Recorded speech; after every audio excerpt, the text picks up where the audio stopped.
कोसी घाटा का प्रभाव। तो राजकोषीय घाटा का प्रभाव क्या पड़ता है? तो इसका जीडीपी में शून्य वृद्धि पर प्रभाव पड़ता है, क्योंकि बजटीय राजस्व एक बड़ी राशि केंद्र सरकार द्वारा उधारी के ब्याज भुगतान पे खर्च हो जाती है और इस प्रकार निवेश में कमी आती है। मेनली केंद्र सरकार द्वारा अधिक उधारी आरबीआई से उधारी ली जाती है, इससे मुद्रास्फीति बढ़ता है। इसी को क्या कहते हैं? ह्रासकारी प्रभाव कहते हैं, जिसको कहते हैं क्राउडिंग आउट इफेक्ट कहते हैं। उच्च राजकोषीय घाटा के कारण सरकार की जो ऋण पात्रता है वो भी कम हो जाती है। प्राथमिक घाटा को हम कैसे निकालते हैं? तो जब राजकोषीय घाटा में से सरकार द्वारा ब्याज भुगतान को घटा देते हैं तो वो प्राथमिक घाटा निकल जाता है कि मूल घाटा कितना हुआ। यह अवधारणा 1993 से 94 के बजट में प्रारंभ की गई थी। मुद्रीकृत घाटा क्या कहते हैं? जब बहुत ज़्यादा पैसा छाप दिया जाता है, बहुत ज़्यादा मुद्रा छाप दिया जाता है तो इसे मुद्रास्फीति हो जाती है। इसी को मोनेस्टिफाइड डिफिसिट कहते हैं। घाटे की वित्त व्यवस्था किसको कहते हैं, या डिफिसिट फाइनेंसिंग किसे कहते हैं? घाटे की वित्त व्यवस्था को सार्वजनिक ऋणों और नई मुद्रा के सृजन के माध्यम से बजटीय घाटा के वित्त पोषण के रूप में परिभाषित किया जाता है। भारत में घाटे का जो वित्त है वित्त व्यवस्था से आशय चालू राजस्व और सार्वजनिक उधारी से अधिक व्यय है। वित्त पोषण कैसे कर सकती है सरकार? तो आरबीआई से अपनी संचित नकदी भंडार निकाल सकती है, सरकार द्वारा ही नई मुद्रा का निर्गमन कर सकता है और बहुत ही ज़्यादा अधिक करेंसी नोट छपवा लिया गया है तो हो जाएगा। और घाटे की वित्त व्यवस्था का उद्देश्य क्या होता है कि मंदी के उपचार के रूप में ही ऐसा किया जाता है, सब्सिडी देने के लिए किया जाता है, कुल मांग बढ़ाने के लिए भी ऐसा किया जाता है, ब्याज के भुगतान के लिए ज़्यादा पैसा छापना पड़ता है और सार्वजनिक क्षेत्र के उद्यमों की हानि पर काबू करना या निर्धनता रोधी कार्यक्रम अगर चलाया जा रहा है तो उसके लिए भी। घाटे की वित्त व्यवस्था के प्रतिकूल प्रभाव क्या पड़ती है? तो मुद्रास्फीति बढ़ सकता है, इसका बचत और निवेश दोनों पर गलत प्रभाव पड़ता है। असमानता के स्तर में वृद्धि होती है, कीमत वृद्धि भी होता है और घाटा पैदा हो सकता है और इससे उत्पादन की लागत बढ़ जाती है। भारत में घाटे की वित्त व्यवस्था की स्थिति। भारत ने पहली बार 1969 में इस साधन का उपयोग किया था और तब से 1991 तक ये चलता ही आ रहा है, लेकिन 2030 में राजकोषीय उत्तरदायित्व और बजट प्रबंधन अधिनियम बनाया गया और यही है। भारत में बजट प्रणाली की शुरुआत वायसराय केनिंग के समय हुई थी 1859 में, 1857 के बाद 1859 में। पहली बार विशेष सदस्य था सर जेम्स विलियन के वित्त सदस्य के रूप में सम्मिलित किया गया था और 7 अप्रैल 1860 को वायसराय की कार्यकारिणी परिषद में प्रथम बजट प्रस्तुत किया गया था। इसलिए भारत में बजट प्रणाली के संस्थापक को जेम्स विल्सन को माना जाता है। ये संविधान के अनुच्छेद 112 के अंतर्गत आता है, लेकिन अगर राज्य सरकार अपना बजट प्रस्तुत कर रही है तो ये अनुच्छेद 202 के अंतर्गत आता है। राष्ट्रपति द्वारा निर्देशित तिथि पर लोकसभा में बजट पेश की जाती है। परंपरागत रूप से प्रत्येक वर्ष फरवरी के अंतिम कार्य दिवस पर बजट लोकसभा में पेश की जाती है। भारत में सर्वप्रथम रेल बजट अलग करने का जो सुझाव दिया गया था 1921 में दिया गया था, ऑकवर्थ कमेटी के द्वारा दिया गया था और 1925 में ये पूरी तरह से रेल बजट अलग हो गया, लेकिन 2017 में फिर से भाजपा सरकार ने उसको एक कर दिया और स्वतंत्र भारत का पहला बजट 26 नवंबर 1947 को पहले वित्त मंत्री आर.के. शनमुगम शेट्टी के द्वारा प्रस्तुत किया गया था। यह बजट 15 अगस्त 1947 से 31 मार्च 1948 तक था, जो कि मात्र 7.5 माह के लिए था। जॉन मिथाई जो थे गणतंत्र भारत का पहला बजट पेश किया था 1950 ईस्वी में। जवाहरलाल नेहरू ने 1958 से 59 में बजट पेश किया था और बजट का तब से जो तारीख रख दिया 28 फरवरी रख दिया गया। भारत में अभी तक वर्ष 2013 सबसे अधिक बार बजट पेश करने वाले वित्त मंत्री जो हैं वो मोरारजी देसाई थे। उन्होंने केवल 10 बजट प्रस्तुत किया है, जबकि पी चिदम्बरम ने 8 बजट प्रस्तुत किया है। बाद में वित्त मंत्री यशवंत सिन्हा ने बजट प्रस्तुत का समय 11 बजे कर दिया गया, पहले शाम के 5 बजे था। फिर 1992 को सामान्य बजट का टेलीविज़न में प्रसारण भी प्रारंभ हो गया। बजट में क्या दिखाते हैं? तो विगत वर्ष के जो प्राप्तियां हैं, व्यय हैं, उसको दिखाता है। चालू वित्त के वर्ष के बजट अनुमान और संशोधित अनुमान दिखाता है। आने वाले बजट क्या हो सकता है उसको दिखाता है। तो इस प्रकार भारत में जो बजट प्रस्तुतिकरण होता है वो 3 वर्षों के आंकड़ों से होता है। भारत के बजट में घाटे का वर्तमान रुझान। तो राजकोषीय घाटा, राजस्व घाटा, प्रभावी राजस्व घाटा, प्राथमिक घाटा। तो राजकोषीय घाटा जीडीपी का 6.8% होता है, राजस्व घाटा जीडीपी का 5.1% होता है, प्रभावी राजस्व घाटा जीडीपी का 4.1% और प्राथमिक घाटा जो कि घाटा कहीं प्राप्त होता है तो जीडीपी का मात्र 3.1% होता है। कर राजस्व 15.45 लाख करोड़ रुपया का है केंद्र के लिए, और फिर गैर कर राजस्व 2.24 लाख करोड़ का है। गैर ऋण पूंजीगत प्राप्तियां और विनिवेश से जो हमको पैसा मिलता है 1.88 लाख करोड़ रुपया। ऋण पूंजी प्राप्तियां जो मिलती है 14.35 लाख करोड़ रुपया ऋण से जो पैसा आ रहा है, और कुल बजट प्राप्तियां हो गई 33.92 लाख करोड़ रुपया, और कुल बजटीय व्यय इस तरह हो गया 34.38 लाख करोड़ रुपया। ये 2021 से 22 का अनुमान है। और सबसे बड़ा घटक ब्याज भुगतान है जो कुल बजटीय व्यय का 18% हिस्सा हो जाता है। तो राजकोषीय घाटा क्या होता है? तो सरकार के कुल व्यय और कुल आय के बीच का जो अंतर होता है उधार को छोड़ के, तो उसको राजकोषीय घाटा कहते हैं। राजस्व घाटा का मतलब क्या होता है कि जब सरकार का राजस्व व्यय उसकी राजस्व प्राप्तियों से ज़्यादा हो जाए, तो इसे इस तरह समझा जा सकता है कि सरकार की आय उसके खर्च को पूरा करने के लिए काफ़ी नहीं है। राजस्व घाटा सरकार की वित्तीय स्थिति का एक अहम संकेतक है। यह इस बात का भी संकेत देता है कि सरकार अपने राजस्व को मैनेज करने में कितनी सक्षम है।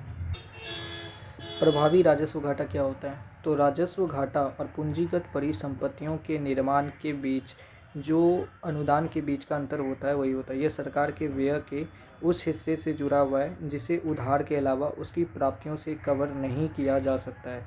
इसे लक्षित करके सरकारें विवेकपूर्ण राजकोषीय प्रथाओं को अपना सकती है और दीर्घकालीन वित्तीय स्थिरता और विकास को बढ़ावा देती है। तो प्रभावी राजस्व घाटे से कुछ जुड़ी बातें क्या हैं कि प्रभावी राजस्व घाटा की अवधारणा को सार्वजनिक व्यय पर रंगराजन समिति ने सुझाव दिया था। इसका मकसद यही है कि पूंजीगत व्यय को निकालने के लिए उधार के लिए धन का इस्तेमाल करना। कर के बारे में पढ़ रहे हैं तो कर 2 प्रकार का होता है, एक प्रत्यक्ष कर, एक परोक्ष कर। प्रत्यक्ष कर क्या हुआ कि डायरेक्ट पड़ता है, ठीक है, तो उसको कराघात इम्पैक्ट या करापात या इंसिडेंस कर सकते हैं।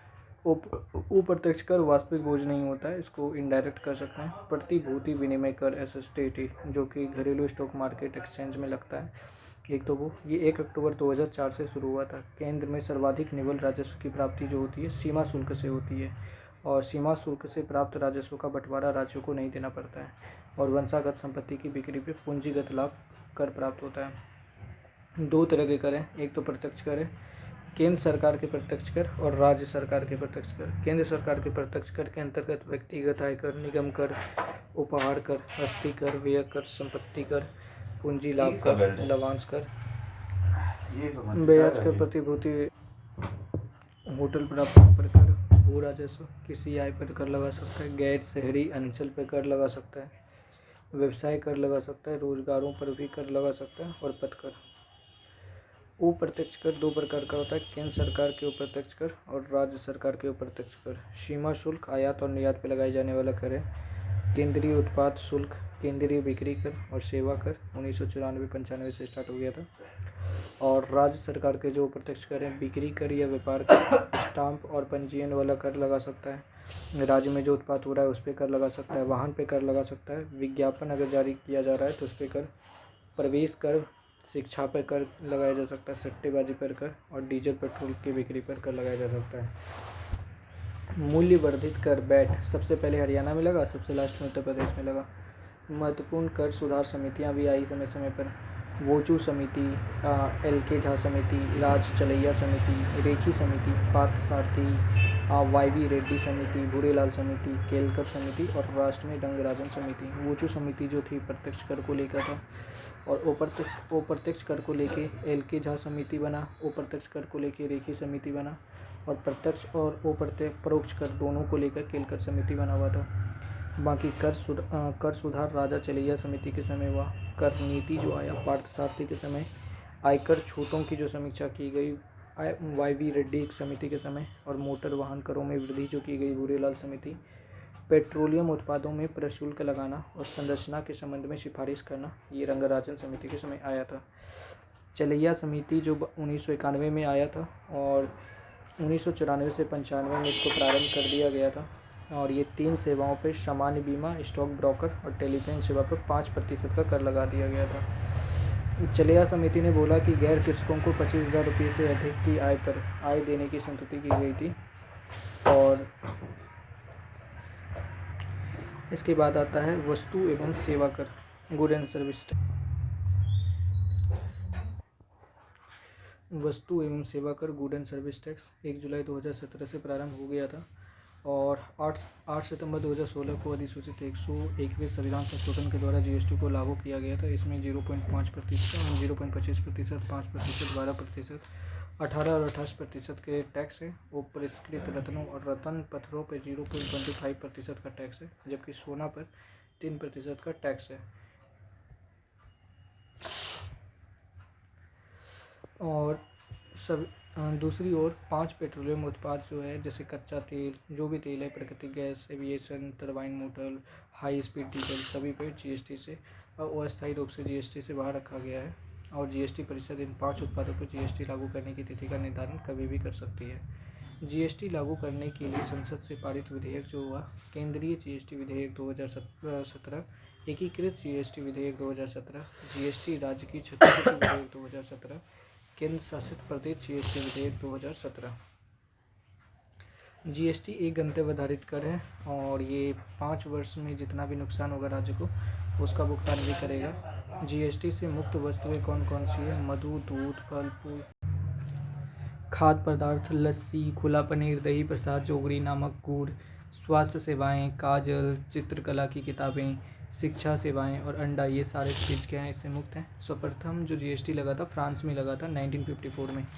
छोटे करदाताओं के लिए GST के लाभ क्या हैं?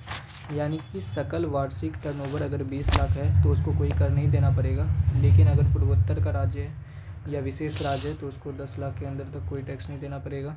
और स्वैच्छिक कर चाहे तो दे सकता है। यदि कर छूट सीमा में है तो पंजीयन की कोई आवश्यकता नहीं है। अध्यक्ष होता है केंद्रीय वित्त मंत्री, उपाध्यक्ष होता है राज्य सरकारों के मंत्रियों के बीच जो भी निर्वाचित हो जाए। सदस्य होते हैं केंद्रीय वित्त राज्य मंत्री और सभी राज्यों के वित्त कराधान मंत्री। और गणपूर्ति या कोरम कुल सदस्यों का 50% होना चाहिए। मान जो है राज्यों के मान का 2/3 जबकि केंद्र के मान का 1/3 होना चाहिए। निर्णय तभी लिया जाता है जब 75% बहुमत हो। GST परिषद का निर्माण 4 कर दरें हैं, 5, 12, 18, 28%। कीमती वस्तुओं के लिए अलग से दरें निर्धारित की गई है। विलासिता वस्तु पर 28% की सर्वोच्च दर लगाई जाती है और 1.5 करोड़ रुपये से कम टर्नओवर वाले 90% करदाताओं को राज्य के प्रशासन के अधीन रखा जाता है और बाकी जो 10% होते हैं वो केंद्र के शासन के अधीन होते हैं। और 1.5 करोड़ रुपये से ज़्यादा जो होता है वो राज्य और केंद्र सरकार के बीच बांट लिया जाता है। GST में समाहित और प्रत्यक्ष कर कौन कौन से हैं? केंद्रीय उत्पाद कर, उत्पाद शुल्क, अतिरिक्त उत्पाद शुल्क जो कि कपड़ा पे लग रहा है, अतिरिक्त तटकर, विशेष अतिरिक्त तटकर, सेवा कर, केंद्रीय अधिभार और उपकर। जबकि राज्य सरकार के जो कर लगते हैं, राज्य वैट, केंद्रीय बिक्री, विलासिता, प्रवेश, मनोरंजन कर, विज्ञापन, क्रय, लॉटरी, सट्टे और जुए। 1.5 करोड़ से कम टर्नओवर वाले 10% करदाता ही केंद्रीय कर प्रशासन के अधीन होंगे। और GST में 17 अप्रत्यक्ष कर हैं, जिसमें से 8 केंद्रीय हैं, 9 राज्य स्तरीय कर हैं, 23 केंद्रीय और राज्यीय उपकर समाहित हैं इसमें।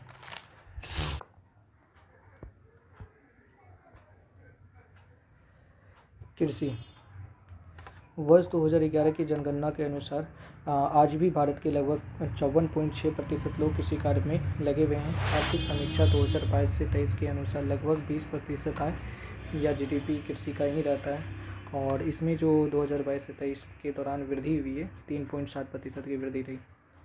जनवरी 2004 में राष्ट्रीय किसान आयोग की स्थापना हुई थी, जिसके अध्यक्ष सोमपाल थे। भारत में कृषि वर्ष 1 जुलाई से 30 जून माना जाता है।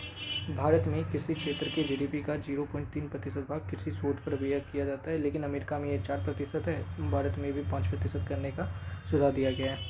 राज्य समिति ने कृषि जोत पर भी कर लगाने का संतुति किया था। देश की कुल श्रम शक्ति का लगभग 48.9% लोग कृषि पर निर्भर है। देश का लगभग 55% कृषि क्षेत्र वर्षा पर निर्भर है। कृषि उत्पादन और कृषि आदान व उत्पादन। तो सबसे पहले ये देख लेते हैं कृषिगत उपजों में अधिकतम उत्पादन करने वाले राज्य। चावल का सबसे अधिक उत्पादन करता है पश्चिम बंगाल। गेहूं का उत्पादन करता है उत्तर प्रदेश। मक्का कर्नाटक। ज्वार का जो करता है कर्नाटक। बाजरा राजस्थान। मोटे अनाज कर्नाटक। कुल खाद्यान्न उत्तर प्रदेश। मूंगफली गुजरात। सरसों राजस्थान। सोयाबीन महाराष्ट्र। सूरजमुखी कर्नाटक। समस्त तिलहन राजस्थान। गन्ना उत्तर प्रदेश। कपास गुजरात। जूट पश्चिम बंगाल। ये पढ़ लेते हैं 46। सरसों जो है लगभग 46.63% कुल उत्पादन का राजस्थान में ही होता है। कृषि आदान व उत्पादन ये कुल संचित क्षेत्र का 33.9% है मानसून पर निर्भर, जिसमें से सबसे अधिक सिंचित क्षेत्र जो है अवरोही क्रम में यानी कि घटते क्रम में है उत्तर प्रदेश, फिर पंजाब है, तमिलनाडु और हरियाणा है। सबसे कम सिंचित क्षेत्र राज्य असम है। और कुल क्षेत्रफल के प्रतिशत की दृष्टि से सर्वाधिक सिंचित क्षेत्र पंजाब है और सर्वाधिक असिंचित राज्य मिजोरम है जो कि 92.7% है। और नलकूप से ज़्यादा मतलब सिंचाई होता है, फिर नहर है, फिर कुआं है। नलकूप द्वारा सर्वाधिक सिंचाई का क्षेत्रफल उत्तर प्रदेश में होता है। शुद्ध संचित क्षेत्र का हिस्सा देश में कुल शुद्ध बुआई की गई क्षेत्रफल का लगभग 49% है। देश के अधिकतर भागों में भारतीय मृदा में बोरोन, जिंक और तांबा और लोहा आदि जैसे सूक्ष्म पोषक तत्वों की कमी है, जिसके कारण ICAR ने सुझाव दिया था कि उर्वरक 0.3 से लेकर 0.6 टन प्रति हेक्टेयर तक अनाज में अतिरिक्त उपज बढ़ा सकती है। गन्ना एवं चीनी उद्योग कपास के बाद देश का दूसरा सबसे बड़ा कृषि आधारित उद्योग है। फसल वर्ष 2022 से 23 के लिए तीसरे अग्रिम अनुमान क्या है? तो कुल खाद्यान्न में लगभग 3300 लाख टन अनुमानित है। और फिर दूसरा है कि वर्ष 2000 चावल के उत्पादन लगभग 1300 लाख टन मतलब कि उत्पादन होगा। गेहूं का उत्पादन भी 1127.43 लाख टन है। मक्का का उत्पादन भी देख ले तो लगभग 359.13 लाख टन है। मोटे अनाजों में 547.48 लाख टन अनुमानित है। कुल दलहन लगभग 275 लाख टन है। मोटा अनाज 547.48 लाख टन है। गन्ने का उत्पादन भी काफ़ी हुआ है, लगभग 49.42 लाख टन। तिलहन का उत्पादन 409.96 लाख टन। फिर कपास का उत्पादन भी कम ही है, 343.47 लाख टन। 2021 से 22 में लगभग चावल का जो उत्पादन हुआ था वो 1300 लाख टन के आसपास हुआ था। गेहूं भी लगभग 1200 लाख टन के आसपास हुआ था। अनाज लगभग 2883.14 लाख टन का हुआ।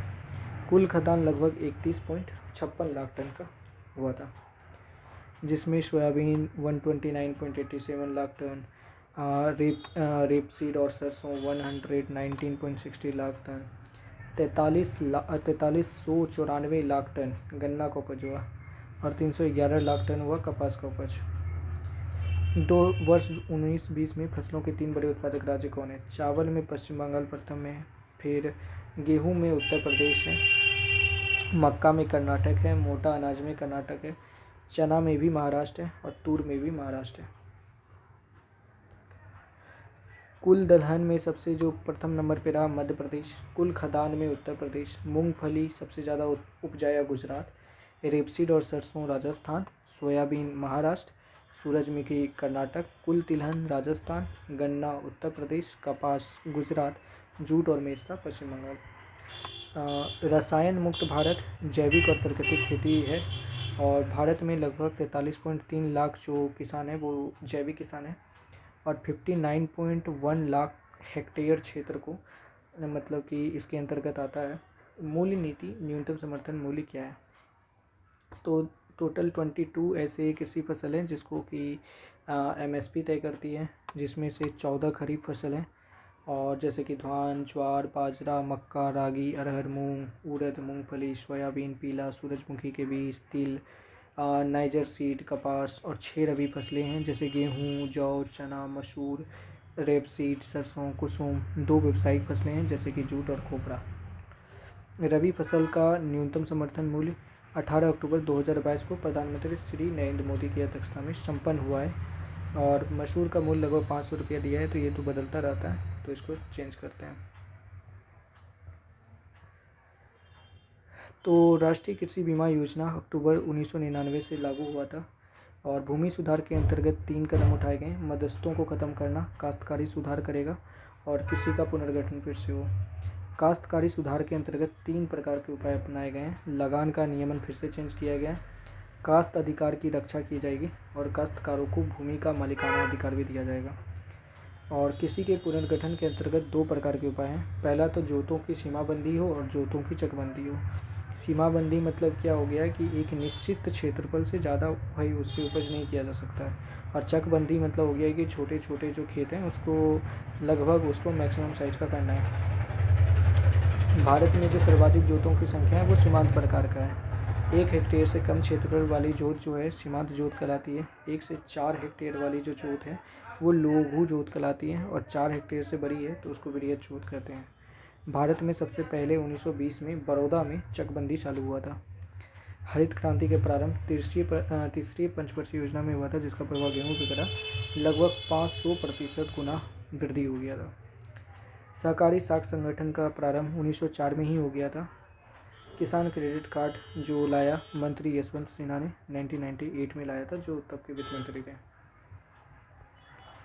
कृषि उत्पाद बोर्ड, तो कई सारे बोर्ड हैं, जैसे चाय board, coffee board, rubber board, तंबाकू बोर्ड, मसाला बोर्ड। तो इसको सारा को यहाँ देख लेते हैं। कृषि उत्पाद बोर्ड, तो कॉफ़ी बोर्ड कहाँ है? बेंगलुरु में है। रबर बोर्ड कोट्टायम में। चाय बोर्ड कोलकाता। तंबाकू, गंटूर, मसाला, कोच्चि केरल। राष्ट्रीय मांस और पोल्ट्री प्रसंस्करण बोर्ड दिल्ली में है। भारतीय अंगूर प्रसंस्करण बोर्ड पुणे। राष्ट्रीय जूट बोर्ड कोलकाता। मत्स्य विकास बोर्ड हैदराबाद।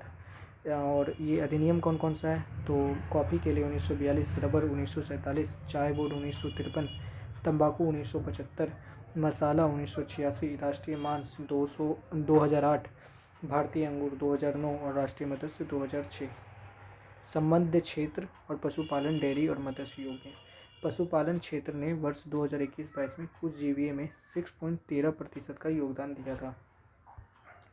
दूध उत्पादन के मामले में भारत संपूर्ण विश्व में पहले स्थान पर है, जो वैश्विक दूध उत्पादन का 23% योगदान देता है।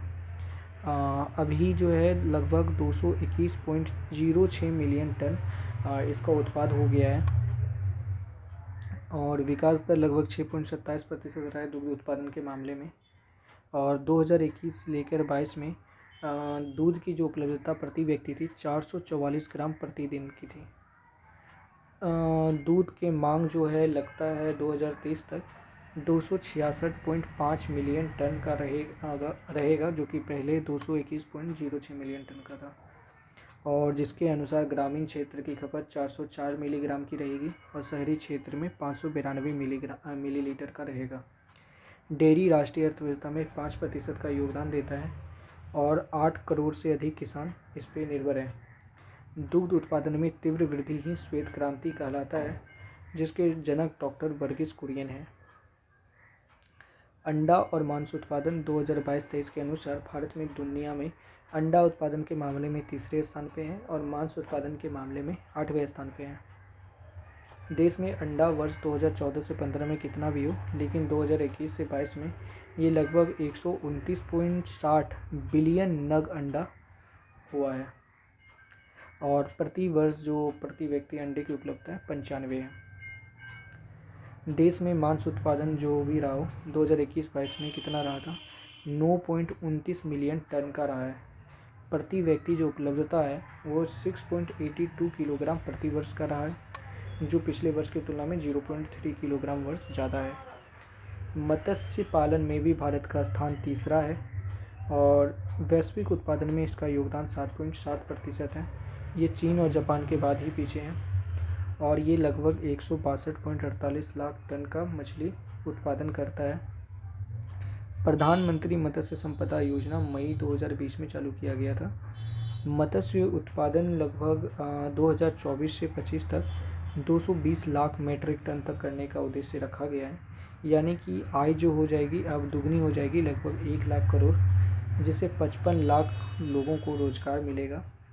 और फरवरी 2019 में मत्स्य पालन विभाग की स्थापना भी की गई थी।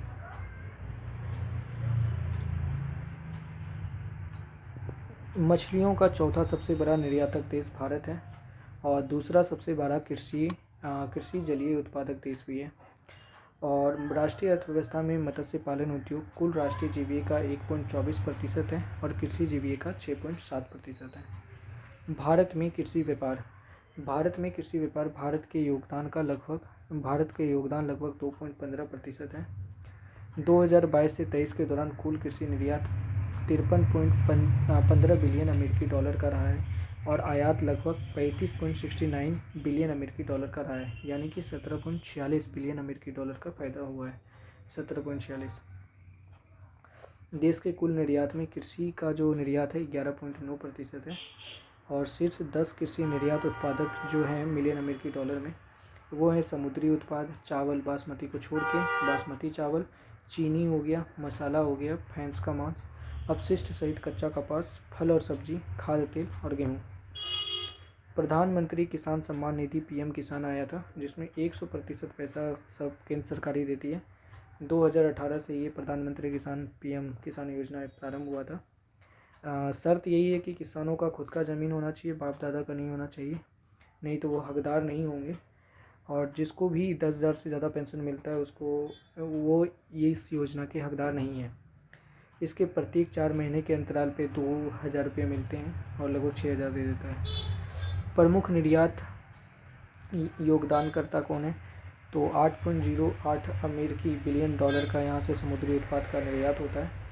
भारत जो है ब्राज़ील के बाद दुनिया का दूसरा सबसे बड़ा चीनी निर्यातक देश है। वर्ष 2022 से 23 में कपास के शुद्ध निर्यात का आयातक देश बन गया है। ठीक है। प्रमुख आयात संसाधनों में प्रमुख उपभोगकर्ता भारत की वनस्पति तेल की आवश्यकताओं का लगभग 60% हिस्सा आयात से ही पूरा होता है, तो ये याद रखना है। अब पढ़ने वाले हैं उद्योग।